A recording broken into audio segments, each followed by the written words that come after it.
Friends welcome. तो कल के वीडियो जो मोशन इन 1D के मैंने 30 क्वेश्चन कराए थे वो भी बहुत इंपॉर्टेंट थे, और आज हम मोशन इन 2D के क्वेश्चन करेंगे तो दोनों के चैप्टर बहुत ही ज्यादा इंपॉर्टेंट है। ओके, तो स्टार्ट करते हैं फर्स्ट क्वेश्चन से।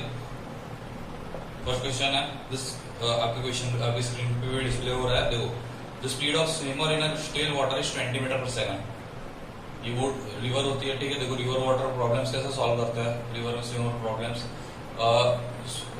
रिवर की स्पीड दी होगी, यहाँ पे दी है, कितनी दी है, 10 मीटर पर सेकंड ईस्ट। तो देखो पहले तो डिनोट कर दो, ये ईस्ट है, ये वेस्ट है, ये नॉर्थ है और ये साउथ है, ठीक है। 10 मीटर पर सेकंड की स्पीड है रिवर की इस तरफ, और जो स्विमर है उसकी स्पीड हो सकती है 20 मीटर पर सेकंड, उतनी दी है। ओके, अभी क्या पूछ रहा है, if is standing on the south bank, ये इधर खड़ा है और उसको जाना है सामने, और अब लिखा है ये जो काम है वो सबसे ज्यादा इंपॉर्टेंट है, शॉर्टेस्ट पाथ लिखा है। देखो आपको बता देता हूँ, रिवर स्विमर प्रॉब्लम में दो ही कंडीशन हो सकती है, एक या तो शॉर्टेस्ट पाथ और एक या तो शॉर्टेस्ट टाइम। अब मैं बताता हूँ कैसे सॉल्व करना है। अगर शॉर्टेस्ट टाइम है ना तो उसकी स्पीड आंखें बंद करके इस तरफ होगी, मतलब मैन की खुद की speed with respect to river इस तरफ होगी, फिर रिवर उसको आगे ले जाएगी, दूसरा मैटर नहीं करता। बट अगर पूछा हो ना कि शॉर्टेस्ट टाइम है तो एक ही चीज करनी होती है कि उसकी स्पीड पूरी की पूरी इस तरफ जाएगा, और वो मतलब जो स्विमर है वो वर्टिकल एक्सिस पे मतलब ऐसे छलांग लगाएगा और आगे जाएगा। बट यहाँ पे पूछा है शॉर्टेस्ट पाथ, तो शॉर्टेस्ट पाथ का मतलब क्या होता है कि वो सिर्फ सामने पहुंचे, आगे रिवर की वजह से उसकी कोई ड्रिफ्ट ना हो। देखो अगर वो शॉर्टेस्ट टाइम के लिए तो इधर कूदता ना तो उसकी खुद की स्पीड उसको सामने तो ले जाती, बट रिवर की स्पीड उसको आगे भी ले जाती। बट जब शॉर्टेस्ट पाथ कूद रहा हो तब यही सोचना है कि उसको एग्जैक्टली सामने कैसे पहुंचाना है। अब सिंपल सी बात है, एग्जैक्टली सामने पहुंचना है मतलब सिर्फ उसके पास वर्टिकल वेलोसिटी होनी चाहिए, और ये हॉरिजॉन्टल वेलोसिटी है वो कैंसिल हो जानी चाहिए। तो हॉरिजॉन्टल वेलोसिटी कैंसिल कैसे होगी, रिवर की खुद की वेलोसिटी आगे की तरफ 10 तो दी ही है, बट जो स्विमर है अगर वो इस डायरेक्शन में कूदेगा, इस डायरेक्शन में कूदेगा, तो उसके दो कंपोनेंट होंगे उसकी वेलोसिटी के, एक ये पीछे वाला और ये आगे वाला। तो ये मतलब ऊपर वाला जो पीछे वाला है ना वो रिवर की स्पीड को कैंसल आउट करेगा, इतना ही होना चाहिए, तभी इसकी जो नेट एक्स एक्सिस की वेलोसिटी है वो 0 हो जाएगी और इसके पास सिर्फ वाई एक्सिस पे वेलोसिटी बन जाएगी। तो देखो उसकी इसमें पूछा है क्वेश्चन में, जैसा आप देख सकते हो कि जो नॉर्थ एक्सिस है उसके रिस्पेक्ट से वो कितने एंगल थीटा पे कूदना चाहिए ताकि वो शॉर्टेस्ट पाथ यानी कि सामने पहुंचे। तो लेट्स से ये एंगल थीटा पे कूद रहा है और उसकी स्पीड दी है अपने को 20। मैंने क्या बोला कि उसका जो ये पीछे वाला कंपोनेंट है अगर वो रिवर की स्पीड को कैंसिल आउट कर देगा तो वो सीधा सामने जाएगा। तो बताओ ये 20 है, ये थीटा है, नॉर्थ के एक्सिस से पूछा है, रिवर से नहीं पूछा। अगर रिवर से पूछा होता तो ये थीटा लिखते। देखो आप अच्छे से क्वेश्चन पढ़ो, वो विद रिस्पेक्ट टू नॉर्थ दिया हुआ है थीटा, तो ये वाला थीटा है, तो इसका ये वाला जो कंपोनेंट है पीछे वाला वो क्या होगा, साइन थीटा होगा। इतना तो पता ही होगा, ये कॉस थीटा होता है, सामने वाला साइन थीटा होता है। तो जो 20 साइन थीटा होता है वो पीछे की तरफ मैन का कंपोनेंट है, उतना अगर 10 के बराबर हो जाए तो मुझे बताओ उसके ये वाली वेलोसिटी और ये वाली वेलोसिटी एक दूसरे को कैंसिल कर देंगे तो बचेगी सिर्फ ऊपर वाली वेलोसिटी। तो बताओ साइन थीटा कितना होना चाहिए, 1/2, और साइन थीटा 1/2 तो बताने की जरूरत नहीं है, थीटा की वैल्यू 30 डिग्री होनी चाहिए। इसलिए आपके स्क्रीन के ऊपर कौन सा ऑप्शन है, option number B, 30 degree west. तो काफी इंपॉर्टेंट क्वेश्चन था, मतलब सिंपल ही है वैसे तो, अगर आपको बेसिक्स पता होगा तो हो जाएगा, और मैंने बता दिया कि कैसे सॉल्व करना है। शॉर्टेस्ट टाइम का क्वेश्चन होता ना तो उसकी वेलोसिटी खुद इस तरफ आती, फिर रिवर उसको आगे ले जाती है और उसका ड्रिफ्ट होता आगे, ठीक है। वो क्वेश्चन आएगा तो मैं बताऊंगा। फिर सेकंड क्वेश्चन देख लो, when an object is shot from the bottom of a long smooth incline plane. देखो एक इंक्लाइन प्लेन था जो हॉरिजॉन्टल से खुद 60 डिग्री पे था पहले, और इसके अलोंग एक पार्टिकल को शॉर्ट किया है, उसकी स्पीड v दी है, और वो ट्रैवल करता है डिस्टेंस x1 तक पहुंचता है। और दूसरे केस में क्या किया है, इंक्लाइन को बना दिया 30 डिग्री, उस टाइम पे उसकी स्पीड सेम v दी है और वो ट्रैवल करता है इस बार x2 डिस्टेंस। तो बताओ x1 और x2 का रेशियो क्या होगा। तो देखो इसमें क्या है, कैसे सॉल्व करोगे, आपको इक्वेशन पता है, ये यूनिफॉर्म रिटार्डेशन वाला मोशन है क्योंकि उसको पीछे की तरफ एक्सेलरेशन लगेगा। बताओ कितना लगता है, इस तरफ g होता है तो हमेशा इंक्लाइन प्लेन के नीचे की तरफ g sin थीटा जितना एक्सेलरेशन लगता है, ये तो पता ही होगा, और ये याद रखो। तो ठीक है, ये g sin थीटा उसका कांस्टेंट एक्सेलरेशन है, कांस्टेंट एक्सेलरेशन होता है तो कौन सी इक्वेशन यूज करता है, आपको वेलोसिटी के बारे में पता है, आपको डिस्टेंस के बारे में पता है और एक्सेलरेशन के बारे में पता है। इनिशियल वेलोसिटी v है, फाइनल वेलोसिटी दोनों की 0 है, v पता है, u पता है, e पता है, s पता है, कौन सी इक्वेशन स्ट्राइक करेंगे, v square is equal to u square plus 2as। Final velocity 0 square है, इनिशियल वेलोसिटी v स्क्वायर है, minus 2g sin theta into x1। दूसरे केस में फाइनल वेलोसिटी 0 है, initial velocity same v square थी, minus 2g sin theta 2, ये sin theta 1 था, ये sin theta 2 है, इंटू x2। तो दोनों केस में क्या आ गया, v square is equal to 2g sin theta x1, v square is equal to 2g sin theta x2, theta 2 x2। मतलब क्या बना मेरी इक्वेशन कि sin theta 1 x1 is equal to sin theta 2 x2। देखो यहाँ पे गौर करो, तो इसको 0 है तो v square is equal to 2g sin theta हो गया, ये भी v स्क्वायर हो गया, तो दोनों में v स्क्वायर बाई 2g की वैल्यू क्या आ रही है, sin थीटा 1 x1 और sin थीटा 2 x2। मतलब v स्क्वायर बाई 2g तो दोनों में सेम ही है, तो मैंने क्या इक्वल कर दिया, sin theta 1 x1 is equal to sin theta 2 x2। sin theta 1 की वैल्यू बताओ, sin 60 की वैल्यू कितनी होती है, √3/2 into x1 is equal to 1/2 into x2। ये 2 कैंसिल हो गया, तो x1 बाई x2 अब देख लो कितना आ रहा है, 1/√3। ठीक है, सिंपल इक्वेशन था। बस आपको ये वाली इक्वेशन यूज करने से पहले लिखना है क्या पता, लास्ट वीडियो में भी मैंने यही बताया, देख लेना अगर नहीं देखो। पहले आपको जो दिया है क्वेश्चन में वो लिख देना है, उसमें से ये स्ट्राइक करनी है कि कौन सी इक्वेशन यूज होगी। इक्वेशन आपने लगा दी, आपको सिंपल मेथड पता चल गया, x1 का x2 रेशियो ऐसे निकल जाएगा। ठीक है, इसके बाद जो अगला क्वेश्चन है, 2 पार्टिकल्स, जो आपकी स्क्रीन पे है, 2 particles A and B are moving in uniform circular motion in concentric circles of radius r1, ra and rb with speed va and vb. Their time period of rotation is same. The ratio of angular speed, तो देखो उन्होंने va भी दिया है, ra भी दिया है और टाइम पीरियड भी दे दिया है, तो ज्यादा कुछ सोचना ही नहीं है। टाइम पीरियड का फॉर्मूला आपने पढ़ा होगा, 2π/ओमेगा होता है। ओमेगा क्या होता है, एंगुलर स्पीड। अगर दोनों का टाइम पीरियड सेम है, 2π तो कांस्टेंट ही है, 2π तो दोनों में सेम ही होगा ना। देखो t1 को मैं लिखूंगा 2π/ओमेगा और t2 को लिखूंगा 2π या tb या ta लिख दो, ओमेगा ए 2π/ओमेगा b। अगर ta और tb सेम है तो ओमेगा और a और ओमेगा b क्यों सेम नहीं हो।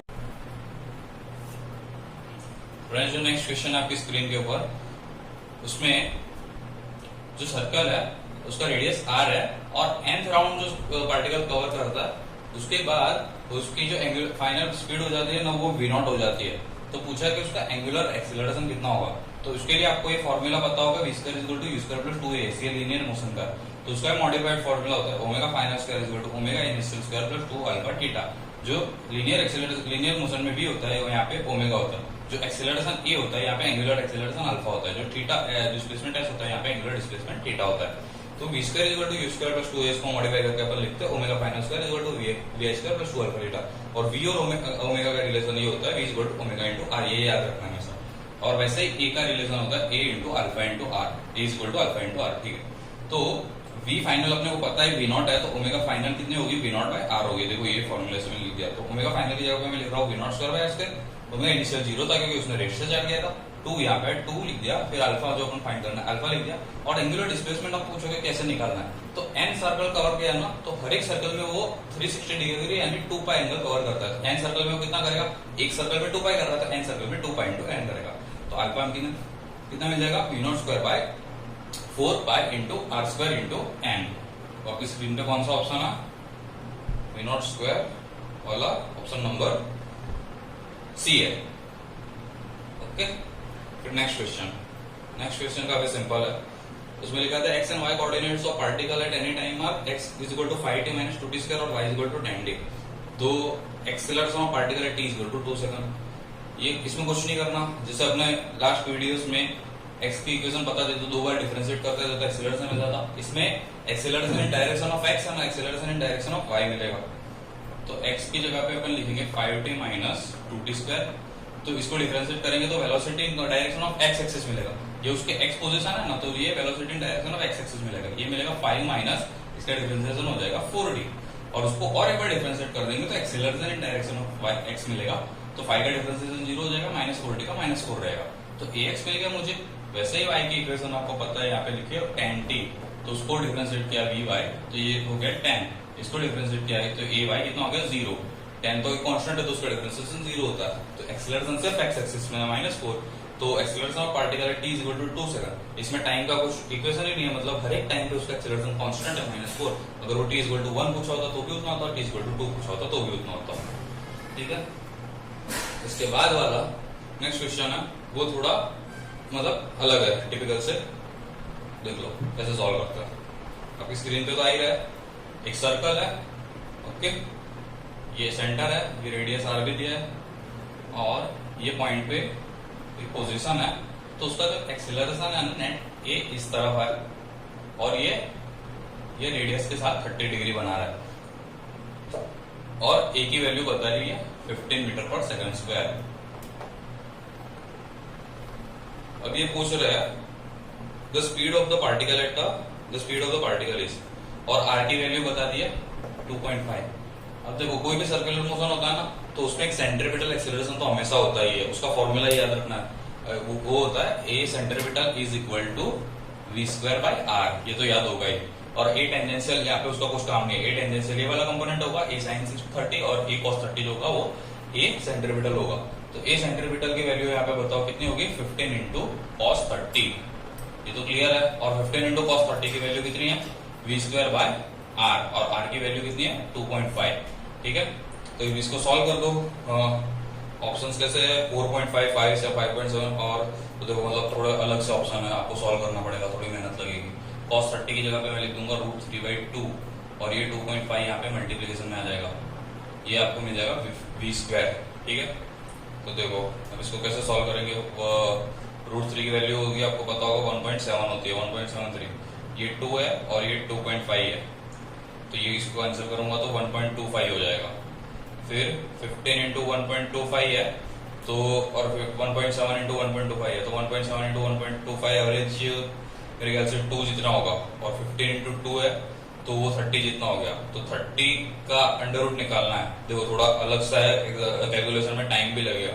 वी स्क्वायर की वैल्यू अगर आपको 30 के आसपास मिल रही है तो इसका मतलब आपको क्या समझ में आ रहा है कि उसका जो अंडर रूट होगा वो 5 और 6 के बीच में होगा, क्योंकि 25 का अंडर रूट 5 होता है और 36 का अंडर रूट 6 होता है। तो अगर वैल्यू 25 के 36 के बीच में होगी तो उसका अंडर रूट की वैल्यू 5 से 6 के बीच में होगी, ऐसे ही करना पड़ेगा। 5 और 6 के बीच में कौन सी वैल्यू है, ऑप्शन नंबर सी 5.6, 5.7, ठीक है। बाकी था इजी, थोड़ा कैलकुलेशन में लेंदी था, और ऐसे क्वेश्चन आ सकते हैं एग्जाम में जिसमें आपको टाइम लगेगा सॉल्व करते थे, तो ऐसे ही करना पड़ेगा आपको अप्रोक्सीमेशन करके। अभी देखो अगला वाला क्वेश्चन तो बहुत ही फ्रीक्वेंटली आता है, if the magnitude of sum of 2 vectors is equal to magnitude of difference of 2 vector, the angle between this vectors is, आंखें बंद करके बोल दो 90 डिग्री होगा, क्योंकि तभी पॉसिबल है जैसे एक वेक्टर ए है, ओके, दूसरा वेक्टर बी है, अगर वो 90 डिग्री पे है ना तो उनका रिजल्टेंट इस तरफ आएगा √a² प्लस b², और अगर वो बी, अगर उस ये उनका एडिशन का रिजल्टेंट है तो ये प्लस बी था, ये प्लस ए था, अगर उनको सब्ट्रैक्शन किया तो ये प्लस बी का माइनस बी हो गया, तो अभी भी उनका बीच में एंगल 90 डिग्री ही है। तो इस तरह इस बार अभी भी उनका रिजल्टेंट कितना आएगा, √a² प्लस b² ही आएगा। मतलब देखो अगर कोई दो वेक्टर के बीच में a प्लस बी का एंगल, मतलब a और प्लस बी का एंगल प्लस 90 है, तभी ऐसा पॉसिबल होगा कि प्लस ए और माइनस बी का एंगल भी प्लस 90 मतलब 90 डिग्री होगा। सिंपल सी बात है, अगर ए और बी का एंगल 45 होता, देखो ए और बी का एंगल 45 होता तो ए और माइनस बी किस तरफ होता, बी प्लस बी इस तरफ है तो माइनस बी इस तरफ होता। तो बताओ अब ए और बी का एंगल कितना हो गया, 135 हो गया ना, क्योंकि ये लीनियर पेयर है। देखो प्लस बी और माइनस बी तो अपोजिट ही होंगे, तो ये लीनियर पेयर ही बनेंगे, तो दोनों के बीच का जो नेट एंगल है वो तो हमेशा 180 ही होगा। तो दोनों का एंगल सेम करना है तो मतलब दोनों 90 होंगे ना, तभी सेम होगा। देखो थोड़ा कंफ्यूज कर रहा हूं मैं, अगर आपको सिंपल इक्वेशन से सॉल्व करना है ना तो भी कर सकते हो, सॉल्व करोगे तो आपको फील आके सॉल्व करेगा, मतलब फील आएगी सॉल्व करने की, समझ में आ रहा है आपको। अगर इक्वेशन से सॉल्व करना है तो कोई बात नहीं, इक्वेशन से सॉल्व कर सकता है। तो जो a प्लस बी होता है, वेक्टर a प्लस बी, उसका फॉर्मूला क्या होता है, √a² plus b² plus 2ab cos theta. देखो वैसे तो समझ में आ ही जाना चाहिए वो जो पहले मेथड बताई, बट फिर भी आपको लगता है कि नहीं मेरे को समझ में नहीं आ रहा इक्वेशन से करना, तो ये इक्वेशन है आपके लिए। और a माइनस बी का फॉर्मूला क्या होता है, √a² plus b² plus minus 2ab cos theta. अगर कोई ऐसा बोल रहा है कि a प्लस बी और a माइनस बी इक्वल है, मतलब क्या ये दोनों भी इक्वल होंगे, और ये दोनों इक्वल कब होंगे, इसका भी स्क्वायर कर देंगे तो ये अंडर रूट दोनों का चला गया, और इन दोनों को इक्वल कर दिया है तो a² पूरा कट गया, तो 2ab cos theta is equal to minus 2ab cos theta. ये मतलब क्या होगा, 4ab cos theta is equal to 0। तो cos थीटा की वैल्यू 0 कब होती है, जब थीटा की वैल्यू 90 होती है। इतना सिंपल था ये। कौन सा ऑप्शन है, ऑप्शन नंबर डी। फिर यही टाइप में एक टिपिकल क्वेश्चन और एक आता है कि if the magnitude of 2 equal vectors, दो वेक्टर है, पहला भी वेक्टर ए है, दूसरा भी वेक्टर ए है, और वेक्टर ए प्लस वेक्टर ए की वैल्यू अगर वेक्टर ए आ रही है तब उनके बीच का एंगल पूछ रहे, तो वो एंगल हमेशा 120 डिग्री आता है। ये भी सॉल्व करके बताता हूँ क्योंकि काफी फ्रिक्वेंटली क्वेश्चन आता है। देखो बताओ, vector a plus vector a, इसका रिजल्टेंट क्या होगा? A square plus a square plus 2a square cos theta होगा। ये तो समझ आई अंडर रूट में। और इसकी वैल्यू भी पहले वेक्टर की रिजल्टेंट जितनी है, मतलब इसको भी ए स्क्वायर की जगह लिख दूंगा। देखो दो वेक्टर थे ए और ए, उनका रिजल्टेंट अगर ए ही आ रहा है तो ए स्क्वायर प्लस इनका रिजल्टेंट की फॉर्मूला पता होगा, under root of A square plus 2a भी कॉस थीटा होता है, और उसको मैंने ए स्क्वायर की जगह पे लिख दिया है। तो ये ए स्क्वायर तो कैंसिल हो गया, तो बचा क्या? A square is equal to minus 2a square cos theta. तो कॉस थीटा की वैल्यू कितनी आ गई? -1/2, और कॉस थीटा की वैल्यू -1/2, मतलब थीटा की वैल्यू कितनी हो गई? 120 डिग्री। देखो थोड़ा टाइम लगेगा क्वेश्चन में, पर अंडरस्टैंडिंग के लिए इंपॉर्टेंट है क्योंकि क्वेश्चन फ्रीक्वेंटली आते हैं।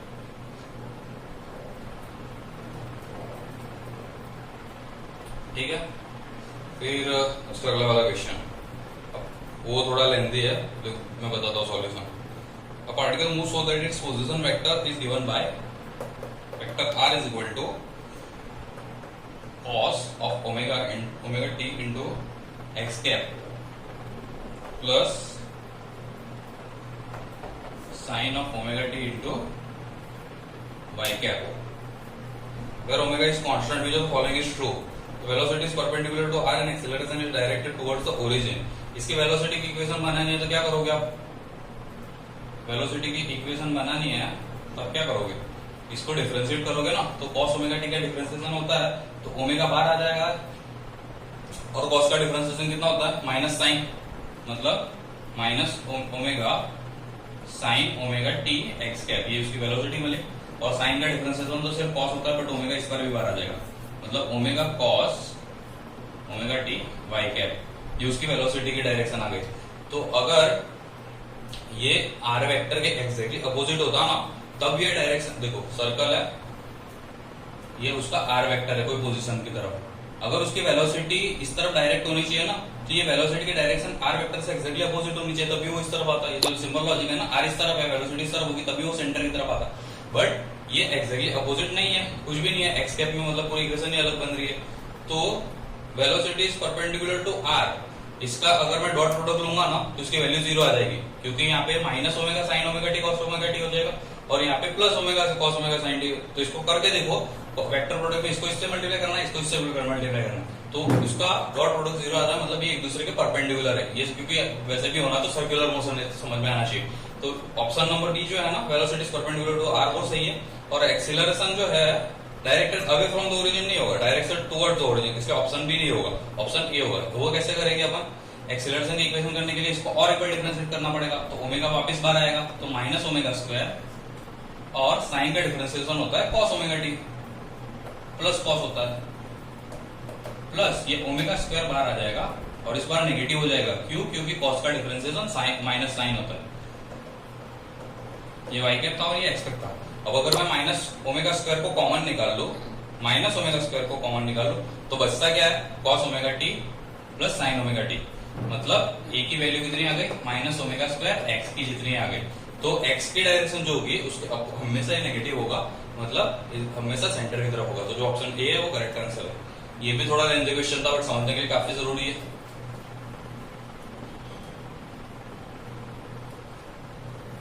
उसके बाद वाला जो क्वेश्चन है, if factors a is equal to cos omega t i cap plus sin omega t j cap, देखो अगर किसी को लग रहा है ना कि कोई कुछ क्वेश्चन टफ है, तो हो सकता है वो क्वेश्चंस ना दे, और मतलब वो क्वेश्चन सॉल्व ना करो तो भी कुछ मतलब ज्यादा फर्क नहीं पड़ेगा। बट अगर आपको लगता है आपकी कैपेसिटी है क्वेश्चन करने की, तो करना सॉल्व। बाकी सारे जो मतलब मैं सारे लेवल के क्वेश्चन कर रहा था, ऐसा नहीं कर रहा था कि सिर्फ इजी क्वेश्चन करा के छोड़ दो और आपको लगे कि आ रहा है, तो आपका नुकसान होगा उसमें। मैं टफ क्वेश्चन आते हैं एग्जाम में तो वो वाले करवा रहा हूँ, बाकी जो नहीं आ सकते मुझे लगता है कि चांस कम है, वो नहीं करवा रहा। If factors a is equal to cos omega t i cap plus sin omega t, आपकी स्क्रीन पे दिख रहा है 9th क्वेश्चन। वेक्टर की जगह पे लिखा है cos of omega t by 2 i cap plus sine of, नहीं cos ओमेगा टी है, cos omega t i cap plus sine omega t j cap है। और b की जगह पे लिखा है cos omega t by 2 i cap plus sine omega t by 2 j cap. ये पूछा है functions of time and value of t at with their orthogonal to each other. Orthogonal, अब देखो कुछ लोगों को ऐसा ही लगेगा ये तो कहां से क्वेश्चन आ गया, बाहर से क्वेश्चन आ गया, तो ठीक है अगर फ्रेंड्स अगला क्वेश्चन जो है उसमें वेक्टर ए दिया है, वेक्टर बी दिया और पूछा है कि दोनों ऑर्थोगोनल कब होंगे। ऑर्थोगोनल का पहले आप समझ लो कि परपेंडिकुलर होता है ना तब ऑर्थोगोनल होता है, मतलब डॉट प्रोडक्ट को जीरो करना। तो इसका डॉट प्रोडक्ट क्या होगा, cos omega t into cos omega t by two sin omega t into sin omega t by two equal to zero कर दिया।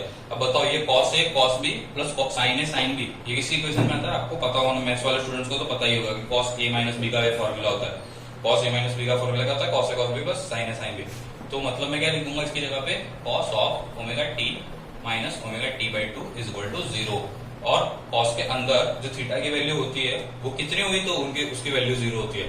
90 डिग्री होती है cos की वैल्यू तब जीरो होती है। 90 डिग्री को अपन लिखते हैं पाई बाय 4 पाई बाय 2 लिखते हैं। मतलब omega t minus omega t by to की वैल्यू अगर पाई बाय 2 हो गई तो जो ये इनका डॉट प्रोडक्ट होगा वो जीरो होगा। मतलब क्या लिख दूंगा, ओमेगा टी और ब्रैकेट में 1 माइनस 1 बाई टू यानी 1 बाई टू हो जाएगा। 1 minus 1 by two is equal to pi by two. ये 2 कैंसिल हो गया। ओमेगा की वैल्यू कितनी आनी चाहिए, पाई बाई टी। ये टी की वैल्यू आनी चाहिए पाई बाई ओमेगा। ऐसा कौन सा ऑप्शन है, ऑप्शन नंबर ए, टी की वैल्यू पाई बाई ओमेगा। देखो दिख रहा था टफ, बहुत लंबी कैलकुलेशन थी बट है कुछ नहीं। ए डॉट बी को जीरो करना है प्रोडक्ट। तो बायोलॉजी वाले स्टूडेंट को हो सकता है ये वाला फॉर्मूला पता ही नहीं हो, cos a minus b, but याद रखो cos a माइनस बी का फॉर्मूला होता है cos a cos b plus sin a sin b। cos a plus b का होता है cos a cos b minus sin a sin b, इसलिए cos a माइनस b का ये वाला होता है। तो फिर मैंने क्या किया कि इसको जीरो करना है। तो ये जो नेट थीटा की वैल्यू आ रही है ना cos omega t minus omega T, वो तो cos के अंदर थीटा की वैल्यू कितनी हो तो जीरो होता है 90 डिग्री। 90 डिग्री मतलब पाई बाई टू। मैंने लिख दिया omega t minus omega t by to की वैल्यू पाई बाई टू होनी चाहिए। फिर ओमेगा टी और ब्रैकेट में आ गया 1 बाई टू की value pi by to, 2 cancel हो गया। तो टी की वैल्यू कितनी आ गई, पाई बाई ओमेगा, जो ऑप्शन नंबर ए है।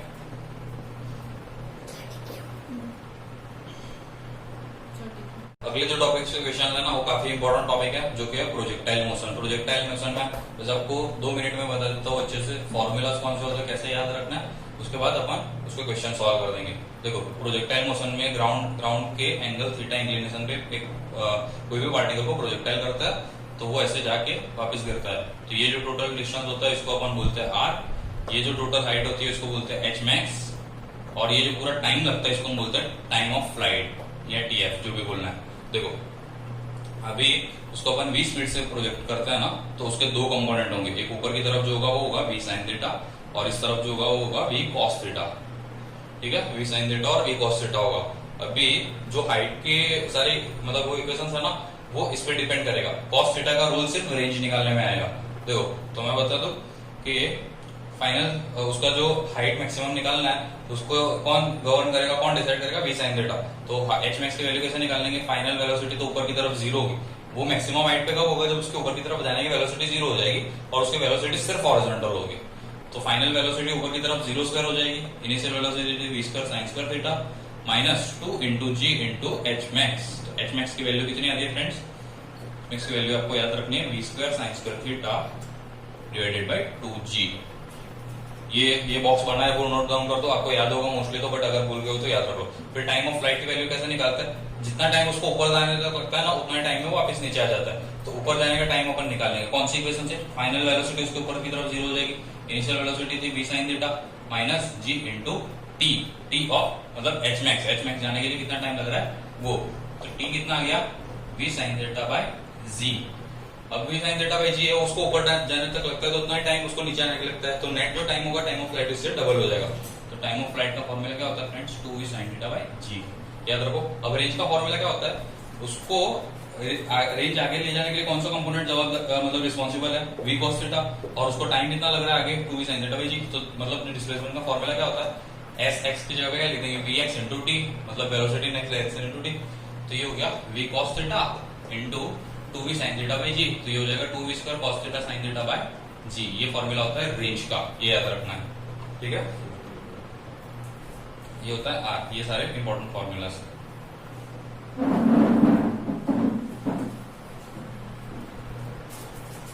सॉल्व करते जो 11th क्वेश्चन आ रहा है आपकी स्क्रीन पे वो प्रोजेक्टाइल का।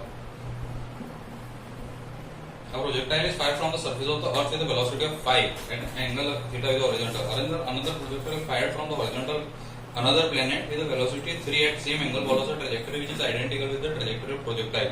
The value of acceleration due to gravity on the planet is। तो इसके लिए अपन क्या करेंगे, वो ट्रेजेक्टरी सेम फॉलो कर रहा है मतलब क्या कि दोनों की जो हाइट ऑफ मतलब मैक्सिमम हाइट है ना, दोनों की मैक्सिमम हाइट सेम होगी ना, तभी वो सेम ट्रेजेक्टरी फॉलो करेगा। क्योंकि ये जो प्लेनेट अर्थ पे है वो भी ऐसे जाके आता है और दूसरा वाला भी ऐसे ही जाके आ रहा है, तो दोनों के इसके बाद जो नेक्स्ट क्वेश्चन है 11th आपकी स्क्रीन पे आ रहा है, उसमें क्या लिख रहा है कि एक थीटा पे 5 मीटर पर सेकंड से अर्थ पे एक पार्टिकल को फेंकता है प्रोजेक्टाइल मोशन में, और सेम थीटा से दूसरे प्लेनेट पे 3 मीटर पर सेकंड से भेजता है, मतलब प्रोजेक्ट करता है। तो दोनों केस में उनकी जो ट्रेजेक्टरी हो रही है ना वो सेम हो रही है। तो इसमें ये जो दूसरे प्लेनेट में जी की वैल्यू है वो कितनी हो रही है।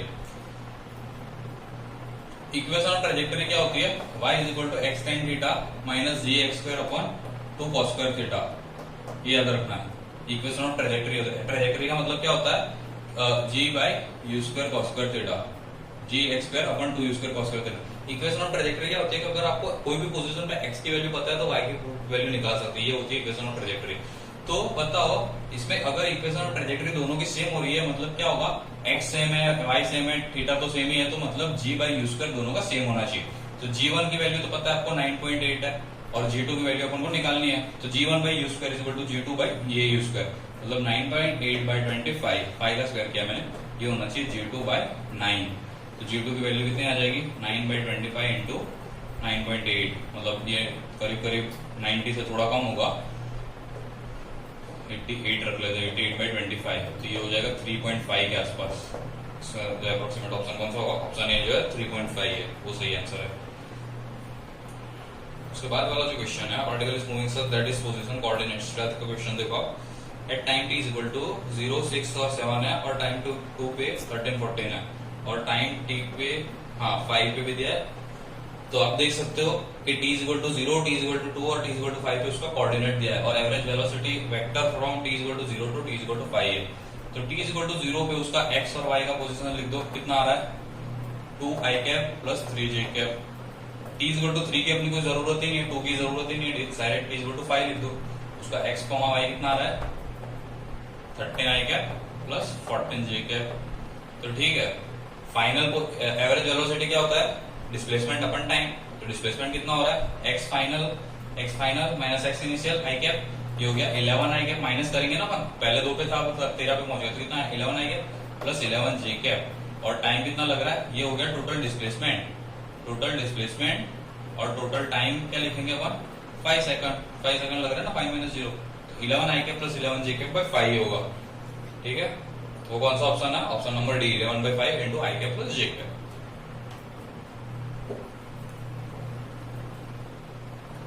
उसके बाद वाला जो क्वेश्चन है, the velocity of projectile at the initial point is equal to, देखो प्रोजेक्टाइल मोशन में ना हमेशा याद रखो हॉरिजॉन्टल वेलोसिटी हमेशा कांस्टेंट होती है फ्लैट प्रोजेक्टाइल पे, सिर्फ वर्टिकल वेलोसिटी चेंज हो जाती है। तो अगर उसको फेंकते मतलब ऊपर जाते टाइम उसकी वेलोसिटी थी 2i cap plus 3j cap, तो इसमें से जो i कैप है वो तो हॉरिजॉन्टल वेलोसिटी है, और ऐसा पूछा है कि जब वो नीचे आएगा तब उसकी वेलोसिटी कितनी होगी। ये पॉइंट पे उसकी कितनी थी, मतलब दोनों ही प्लस थे, बट यहाँ पे जो x वाला है वो तो सेम रहेगा, अभी भी 2i कैप, बट ये जो y वाला है पहले प्लस 3j कैप था, जब नीचे आ रहा है तो माइनस 3j कैप बन जाएगा। तो सिंपल लॉजिक है ना, ऊपर जा रहा है टाइम प्लस 3j कैप था, तो नीचे आ रहा है माइनस 3j कैप हो जाएगा। तो कौन सा ऑप्शन है ऐसा, option number A, 2i cap minus 3j cap. फिर जो नेक्स्ट क्वेश्चन है 14th वाला, वो भी आ रहा है आपकी स्क्रीन के ऊपर, ए बी सी है और ए डॉट बी 0 है। ए डॉट बी 0 कब होता है, जब वो 90 डिग्री पे होता है, क्योंकि ए डॉट बी की वैल्यू होती है ए बी cos थीटा और cos थीटा 0 होता है 90 डिग्री पे, और ए डॉट सी भी 0 है, मतलब जो ए है वो बी से भी परपेंडिकुलर और सी से भी परपेंडिकुलर है, then the vector parallel to a is, तो ए से पैरेलल क्या होगा, देखो ऐसा समझ लो ए है वो एक्स एक्सिस है, बी है वो वाई एक्सिस है, और सी है जो जेड एक्सिस है। तो ये ए वाला बी से भी पैरेलल था और सी से भी पैरेलल है। और अब ये पूछ रहा है कि एक्स से पैरेलल क्या होगा, तो ये जो बी और सी इन दोनों का क्रॉस प्रोडक्ट होता है। क्रॉस प्रोडक्ट हमेशा याद रखो बी के भी परपेंडिकुलर होता है और सी के भी परपेंडिकुलर होता है, और ये जो पूरा प्लेन बनाता है बी और सी उसके परपेंडिकुलर होता है, ये आपने पढ़ा होगा। तो बी और सी के परपेंडिकुलर होगा तो ऑब्वियसली एक्स के पैरेलल में हो जाएगा, क्योंकि ये वाले प्लेन के परपेंडिकुलर एक्स एक्सिस निकलती है, वाई जेड प्लेन है ना, ये वाई जेड के परपेंडिकुलर एक्स एक्सिस निकलती है। तो जो बी क्रॉस सी होगा आपका वो एक्स के पैरेलल होगा, मतलब वेक्टर ए के पैरेलल होगा। ठीक है, याद रख सकते हो। वैसे ये वाला क्वेश्चन सिंपल है, इसमें कुछ मॉडिफिकेशन होगा नहीं। उसके बाद वाला जो क्वेश्चन है वो भी बहुत इंपॉर्टेंट है, इसमें काफी ट्विस्ट होता है और ऐसे ही पूछता है। 15th क्वेश्चन देख लो आपकी स्क्रीन पे ऊपर, The horizontal range and maximum height of projectile are equal to the angle of projection of the projectile. बताओ maximum height का फॉर्मूला क्या बताया था? v square sin square theta by 2g. horizontal range का formula क्या बताया था? 2u square sin theta cos theta by g. दोनों इक्वल है, मतलब ये u square कैंसिल हो गया, g कैंसिल हो गया, एक sin theta कैंसिल हो गया, ये sin theta और cos theta को इधर डाल दूंगा तो क्या हो जाएगा? tan theta 2 उधर चला जाए तो क्या होगा? tan theta की वैल्यू 4 है, तो थीटा की वैल्यू कितनी होगी? tan इनवर्स 4, जो ऑप्शन नंबर बी है। सिंपल क्वेश्चन है, इसमें बोल देंगे height is half then range is half double then height या हाफ देन हाइट। तो भाई रेंज का हाइट का फॉर्मूला पता है v square sin square theta by 2g, अभी हमने देखा था। रेंज का फॉर्मूला पता है 2u square sin theta cos theta by g। दोनों को बता दो, जो भी मतलब इक्वेट करना है जैसे पूछा है वैसे।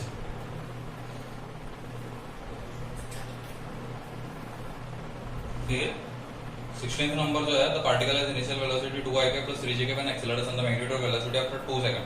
तो वेलोसिटी आपको पता है 2ik plus 3jk पे, एक्सेलरेशन आपको पता है 0.3ik plus 0.2jk पे।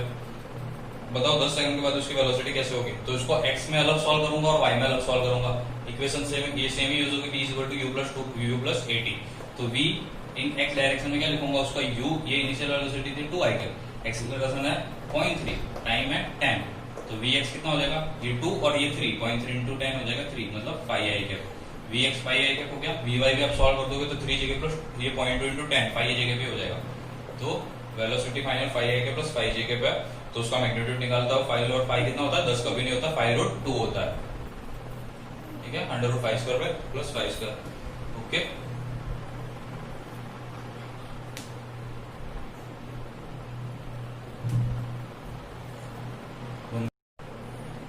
Okay, so next question 17 number है आपकी स्क्रीन के ऊपर। Particle moves in a circle of radius 5 centimetre. Radius बताया आपको 5 सेंटीमीटर। कांस्टेंट स्पीड और टाइम पीरियड बताया आपको 0.2 pi. The acceleration of particle is, acceleration कैसे निकालते हैं? एक था v स्क्वायर बाय r, वो सेंटीमीटर एक्सेलरेशन की बात कर रहा है, और v की जगह पे मैंने अभी क्या बताया था? ओमेगा इंटू r लिखेंगे, तो v स्क्वायर की जगह पे लिख सकते हैं ओमेगा स्क्वायर r स्क्वायर, तो इसकी वजह से ये बन जाता है ओमेगा स्क्वायर r। ये भी दूसरा फॉर्मूला है। अब ओमेगा और टाइम पीरियड का क्या रिलेशन होता है? Omega is equal to 2 pi by t, तो omega is equal to 2 pi by t, और t की जगह पे मैं लिखूंगा 0.2 पाई, क्योंकि यहाँ पे है 0.2 पाई t की वैल्यू। तो ओमेगा की वैल्यू मुझे मिल जा रही है 10। ओमेगा की वैल्यू कितनी मिल रही है? 10। और ये 5 जो सेंटीमीटर है ना रेडियस, इसको मैं लिखूंगा 5 इंटू 10⁻⁻² मीटर, क्योंकि 1 metre is equal to 100 centimetre. मतलब सेंटीमीटर को मीटर में कन्वर्ट करना होगा तो 10⁻² से मल्टीप्लाई करना पड़ेगा। ओमेगा की वैल्यू मुझे 10 मिल गई है, तो ए की जगह पे मैं लिख दूंगा ओमेगा स्क्वायर जो है वो 10⁻² हो जाएगा, क्योंकि 10 का स्क्वायर है, ओमेगा की वैल्यू तो 10 है, और आर की वैल्यू है 5 इंटू 10⁻² मीटर, तो ये हो जाएगा मीटर पर सेकंड स्क्वायर। 10⁻², 10⁻² 1 हो जाएगा, तो एक्सेलरेशन की वैल्यू मिल जाएगी 5, जो कि ऑप्शन डी। ठीक है,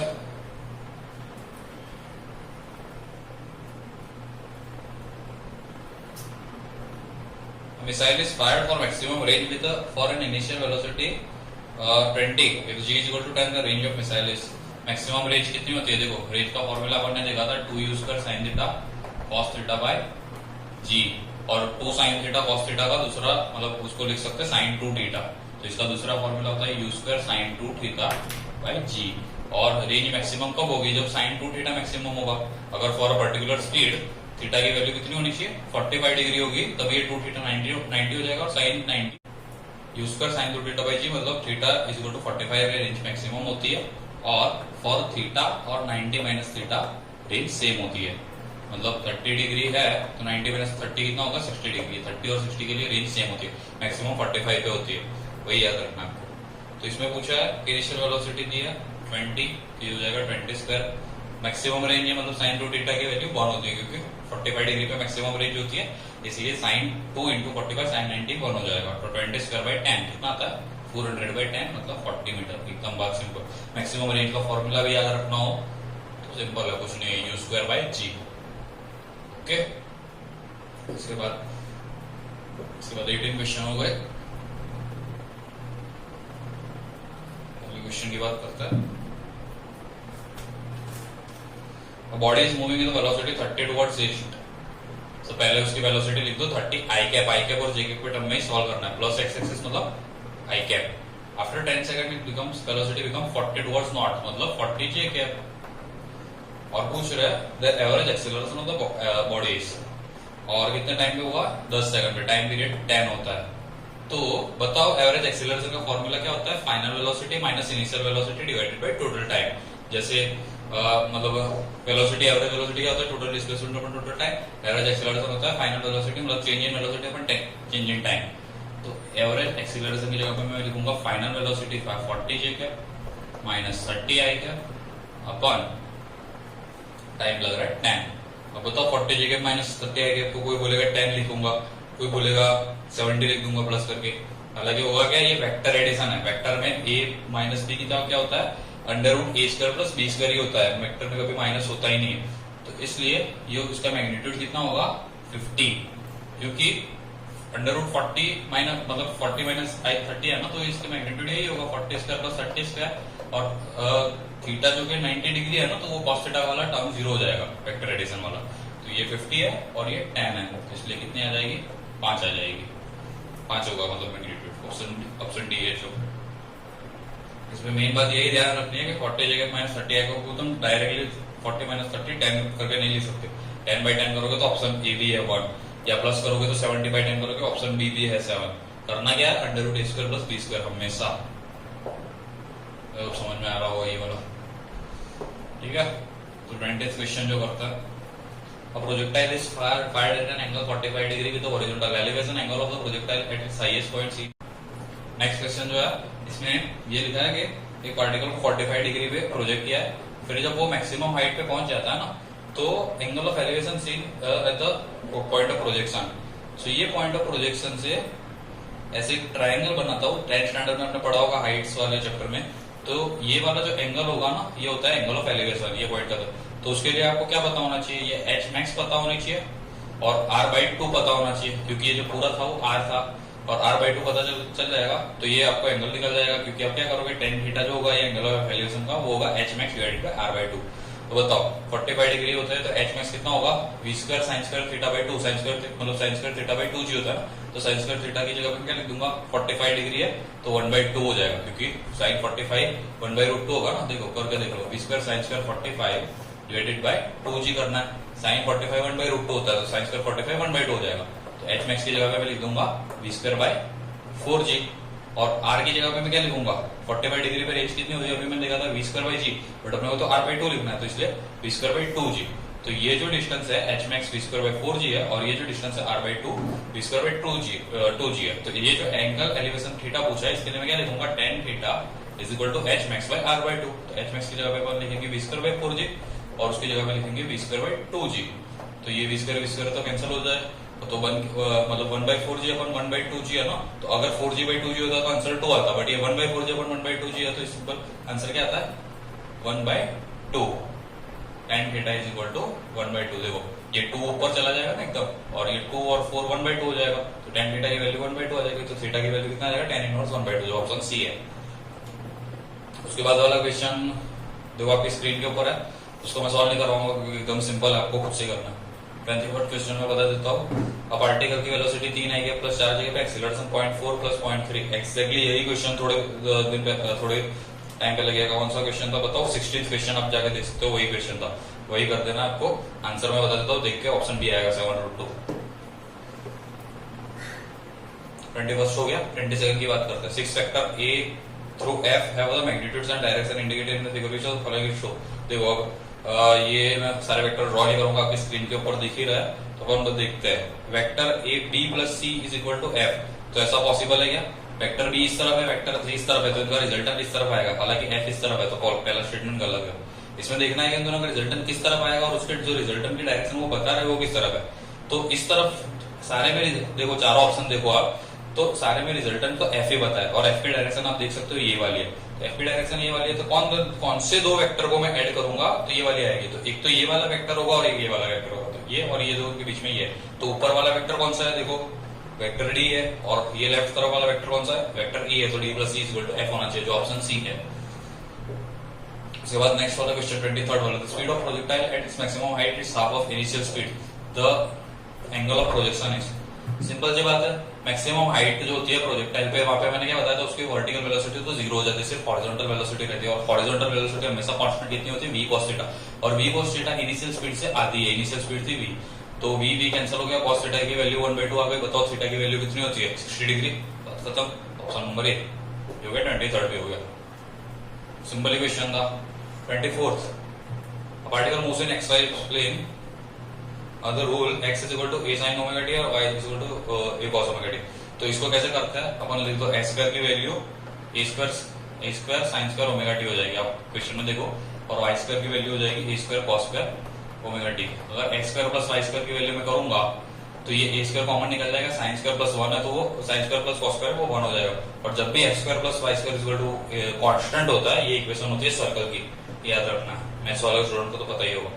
ओके, फिर 21st क्वेश्चन करता है,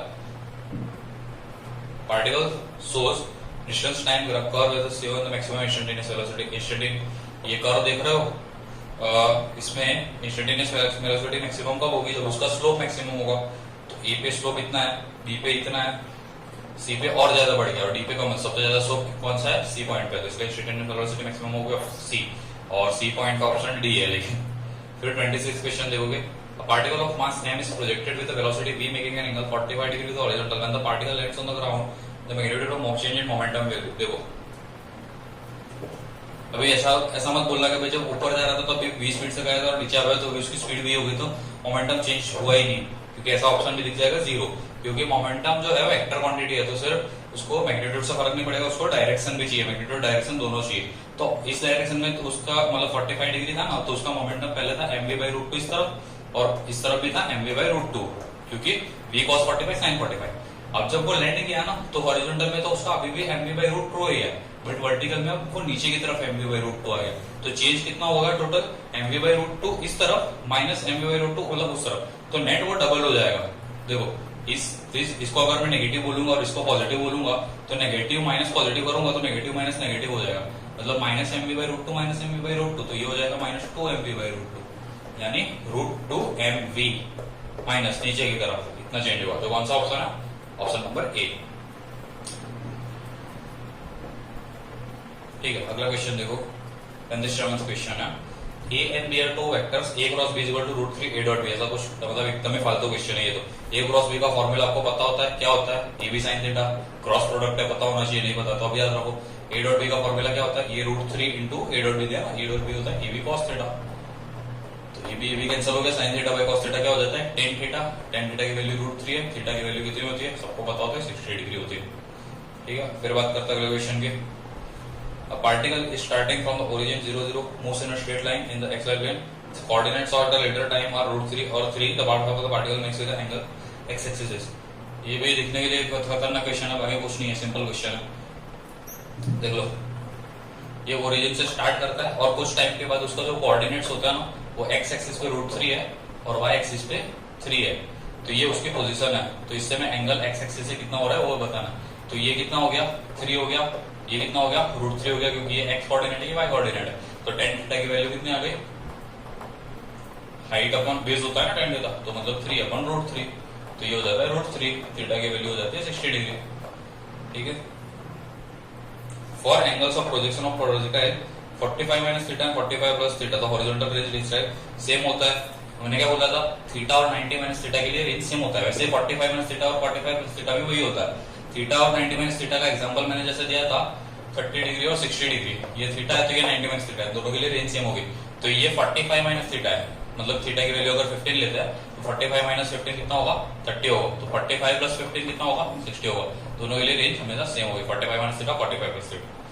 ठीक है, उसके बाद जो अगला क्वेश्चन है, vectors a and b are such that a plus b is equal to a minus b, देख लो आपकी स्क्रीन के ऊपर है 30 क्वेश्चन, a plus b और a minus b सेम होते हैं, मतलब पहले ही क्वेश्चन करा चुका, कितना होता है दोनों के बीच में एंगल 90 डिग्री होता है। ओके, तो ये चैप्टर के 30 मोस्ट इंपोर्टेंट क्वेश्चंस कराया मैंने, लास्ट चैप्टर के भी कराया था, अगर आपने नहीं देखा तो देख लेना अभी, और अगले क्वेश्चन में